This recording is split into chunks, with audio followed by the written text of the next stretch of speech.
I want to talk about the welfare state. I know when I say the word welfare state, it sounds boring.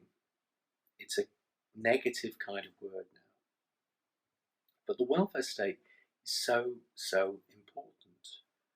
Um, if you think back 100 years to the beginning of the 20th century, societies in the West had gone through enormous economic change.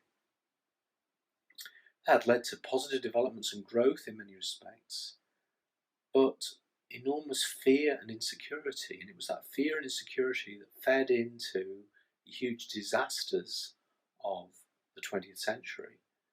The wars, the revolutions, the terror, the Holocaust, all of these things are fueled by human insecurity, our feeling that we cannot get by unless we cling to some bigger cause.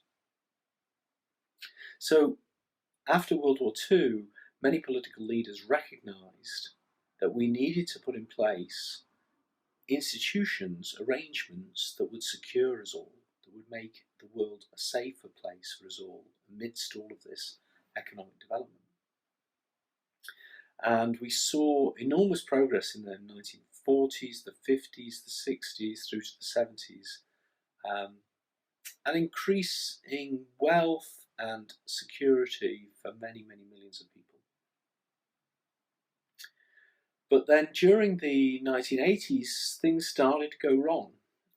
People stopped being positive about the welfare state, they became increasingly negative about the welfare state. People seemed to stop caring about poverty, they seemed to stop caring about equality.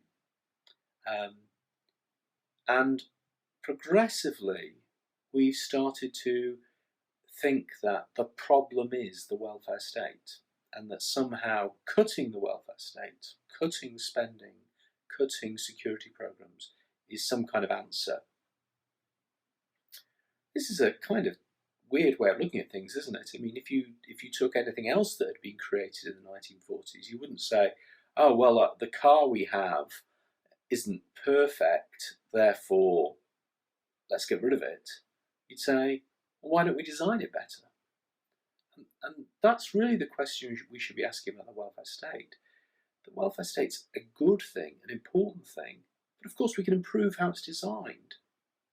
And we can see that it's already designed better in some areas than in other areas. So we have a sense of what good design looks like. For instance, the NHS in the United Kingdom, our healthcare system, public healthcare system, is a pretty good design for a healthcare system. Everybody, no matter how rich they are, how poor they are, is guaranteed decent healthcare, and they're not given significant advantages for being richer. And people think it's fair.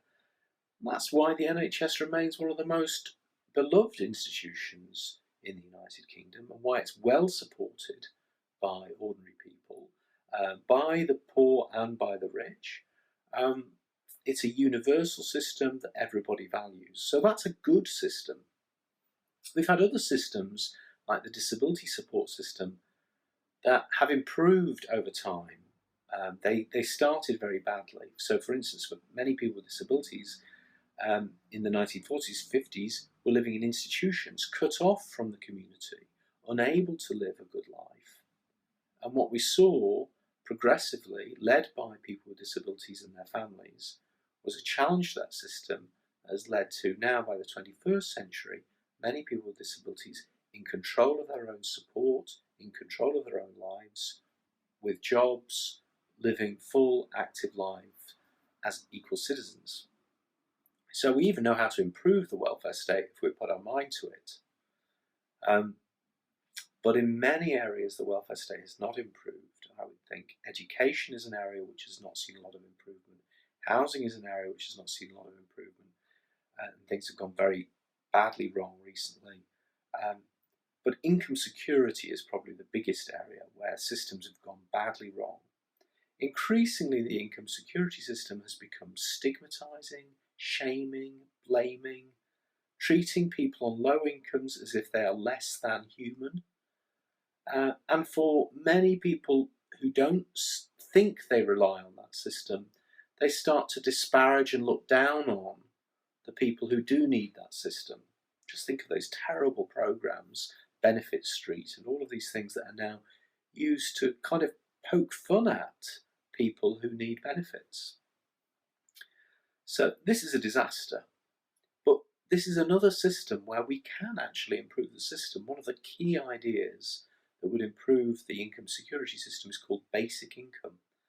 Basic income is a bit like the NHS. What it says is we all need an income that's good enough for us to live on.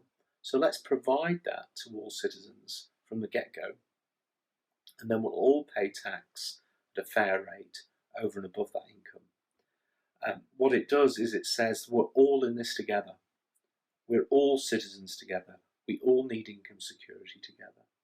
And it creates a way of doing that that doesn't pick out some group and say, you're less, you're not good enough, and draw us into this dangerous place that certainly the United Kingdom has gone in the last few years. So that's really my point, that the welfare state is a great thing. It's a really important thing, and it's something we really need to stand up for. But we won't stand up for things that we don't love. And so we also need to think about how we can improve the welfare state and how we can make it worth standing up for.